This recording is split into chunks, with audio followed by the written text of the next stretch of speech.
So you graduated, and how was the whole process of getting a job at Greenspring? And then for those that don't know, I would say that Greenspring is just like when we were on the first call with you guys at Altview, we were like, oh, this is the Rolls Royce of venture capital infrastructure, and we are still buying Toyotas. So maybe one day we'll get there. Yeah. And then I would say that, at least in my interpretation, Greenspring would be considered also almost like the Rolls Royce of limited partners. And there aren't that many that have been doing what they do, the way they do for, 25, 30 years and so forth, because God knows what you had to have in your mind 30 years ago to say, yes, I'm going to start a business that only invests in venture firms. So just learning more about Greenspring, the story and how you ended up there, I think it would be fascinating for our audience. Yeah, well, it's a wild story. And I mean, the short and sweet of it is when I finished school, I actually didn't go right to Greenspring. I spent some time with my oldest brother, so I was a finance major, and I come from like a hardcore finance family. And what does that mean? And I yeah, well, it's talking about cartel. No, it's like so my dad is effectively a financial planner, and my brothers and then so I have two brothers that are also like CFPs, and then I've got a sister who's like CPA. So in a way I sort of felt like, oh yeah, like finance, but also like I was planning when I finished school to go to work with my brother, and so I thought like it's kind of a finance family. I dig finance, like I really do, and the cool thing about finance is like trading stocks and things like that, right? And so I went to work with my brother, and he at the time happened to be living with his family in kind of the greater Baltimore area. So it was one of these jobs. It was effectively like a stockbroker, right? And so like you have to pass the Series 7 test. It's so hard. I got like geeked out to the thing, like, and I was super stoked.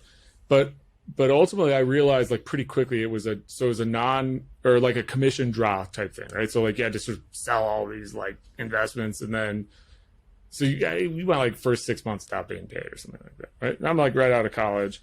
I paid my way through college myself as well. So, awesome. Like I was bartending at night, and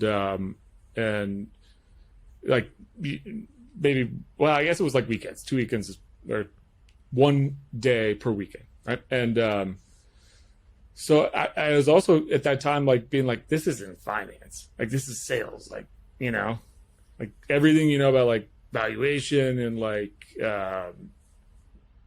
whack and all this sort of things that were interesting about finance. It was none of that. The interests were misaligned because you were getting compensated on fees on whatever you sold, right? Totally.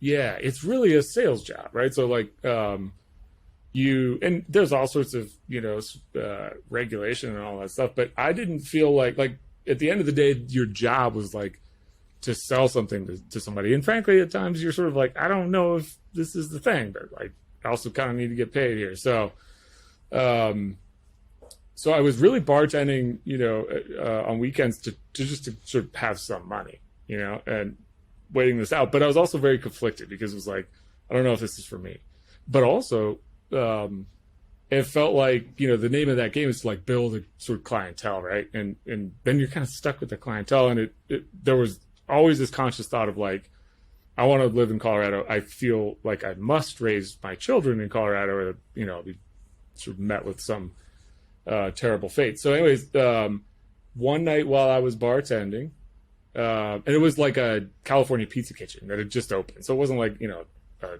bar or anything like that, but one of the partners at the time, and still one of the partners, Jim Lim, actually came and sat down at the bar with his wife, and I got to chatting with him, and we sort of hit it off right away. And I was telling him what I was doing, with this sort of stock job, as I'll call it. And he, I could just sort of say, he was like, what, it's really funny. Like, he gave me his card. He was like, we should talk more sometime because we're going to be, he told me that he worked in venture capital, and I, knew kind of right away. I'd taken a course my senior year only on venture capital, and I got geeked, and so I was like, ooh, and it's also just like one of those things to, ooh, venture capital is very exotic when you don't know much about it and all that stuff. So they were looking to hire an analyst. We, at the time, it wasn't a good fit. They were actually hiring like sort of more kind of finance, accounting type role.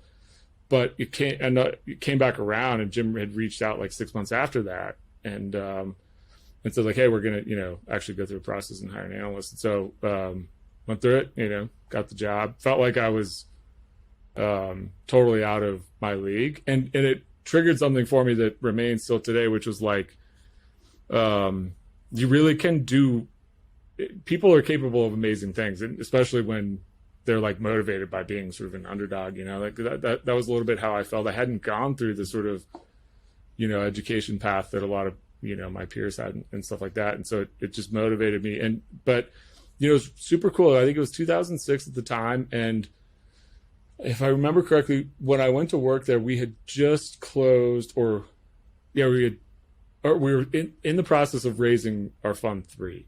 And so the total AUM at that time was, around 500, 600 million. Right. And it was a lean team. It was very small. But the thing that was very clear was that Greenspring had access to the elite, upper quartile venture brands that nobody could get access to, especially not fund of funds, and so that was really, what kind of the spark for the business was the access, that they had early on. And,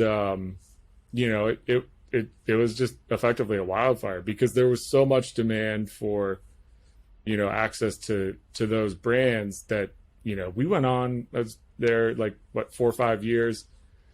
I think while I was there, we raised, $3 billion in 4 or 5 years, coming off of 500 at the time. And then, today it's like 13 billion. It's just gone, crazy, and all sorts of different strategies. There's now sort of, growth. There was always a late stage direct investment. I'll come back to that and talk a little bit about the technology there. But, it was super cool, man. I mean, it's still one of those things I'm extremely proud to have worked there. It was the place that I think got my brain thinking in certain ways. And then also the place that, kind of led me to like thoughts in my brain colliding that created, kind of why I'm sitting here and what I like to do today and all that sort of stuff. So super cool to have been there at that time. Super proud of. I love it. You were there for how long? The opportunity to work there. Well, this is so like, it's been 10 years now. I'm just turned 40. And like, I think it was, I say close to 5 years. So I think it was just a little, like somewhere between 4 and 5 years. Got it. Perfect. Yeah. Perfect.